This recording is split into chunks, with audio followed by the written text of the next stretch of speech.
is David Tomasi, and I'm an artist, and I recently moved to Vermont. I was there 2 years ago because I married a wonderful woman in media. And I'm here to present a little bit an extract of my artistic career. So I was always interested in different life perspectives.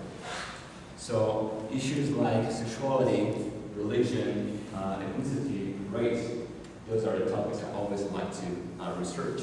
So calligraphy, in this example, was one of the means that allowed me to further develop this interest.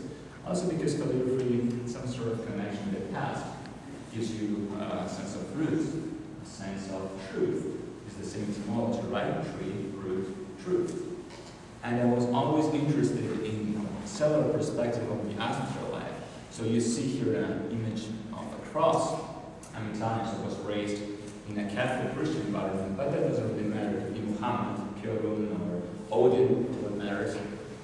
What I'm really trying to focus on is that we are all connected. And I was doing this using painting, photography, performances, and all kind of different media and contemporary art. So I always consider myself a medium as well, in the sense that it doesn't really matter whether a piece of art that I produce is better or worse than anybody else's. But what's really important is that I'm connected with my inner spirit, which means that I'm doing what I'm supposed to do. What is a different word to say, you're at the exact place and the exact time. And I just feel so grateful to be here in Vermont because it's a wonderful place where I felt welcome right away. I mean, you guys are just amazing. I'm from the northern profile, from Tyrol, from the border in Austria, the Dolomites, Alps area. It's not so different. And I always had this gypsy attitude in me. I always like to travel, to roam around, to meet new people. And the diversity of this area is something that's just precious and very, very important to me. So this is one of the performances which I call symboling. It's a Greek word that means keeping it together, bring it together. It's the etymology of symbolism, symbolic attitude. This is the masculine principle, and it's described by the number 1. Number 1 is the penis. Number 0 here is the womb. So that's a relation with the Gnostic part of wisdom and with the esoteric knowledge as well. Gnostic, the Gospels, for example.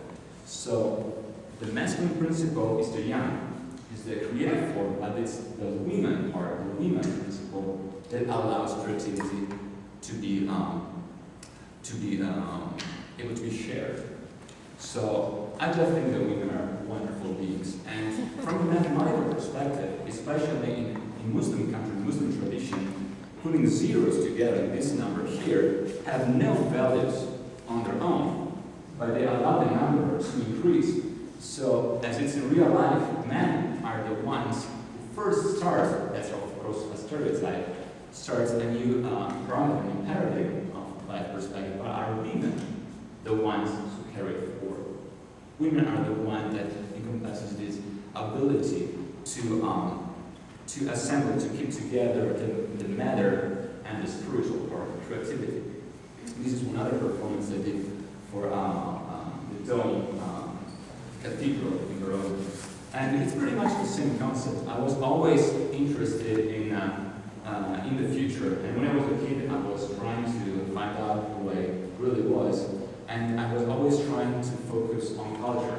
So I always considered science and art as two different faces, parts of the same unity, if you want. So now that I'm here, I have this wonderful opportunity to still create, to teach. I teach this wonderful place with San Michael's and CCD. And I also have this great experience of flashing on wonderful staff, wonderful colleagues.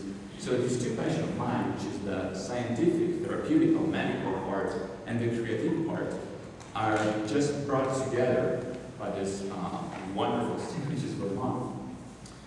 And this is another exhibition I did in Milan for the International And it was an analysis of the archive in my little town. I was born in like very, very rural areas.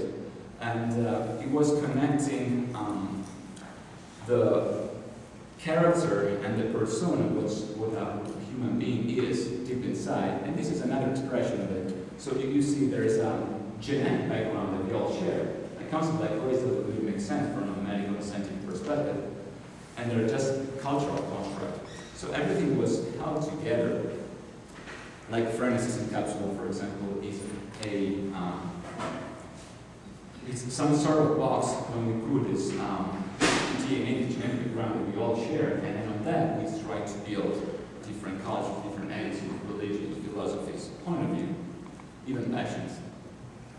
So again, performances, photography, art, science, I always consider this as some sort of Renaissance viewpoint on life issues, and that's what I was trying to do so far. You tell me if I succeeded or not. The other thing is that I always considered very, very important to focus on culture. It's really, really important. It's really hard to understand each other and to find out we're all coming from the same port if we don't find the time to research, to study. And right yesterday, I met this guy who said, "Let me tell you a joke. Do you know the shortest book ever written?" I was thinking, well, why don't you tell me? It's the list of Italians war heroes. So I asked money and I thank you. You're right, we don't have any war heroes. But we like to focus on culture, on free healthcare, on education, so there will be no need in the future in the United States, in Italy, or anywhere else in the world for war heroes. Thank you.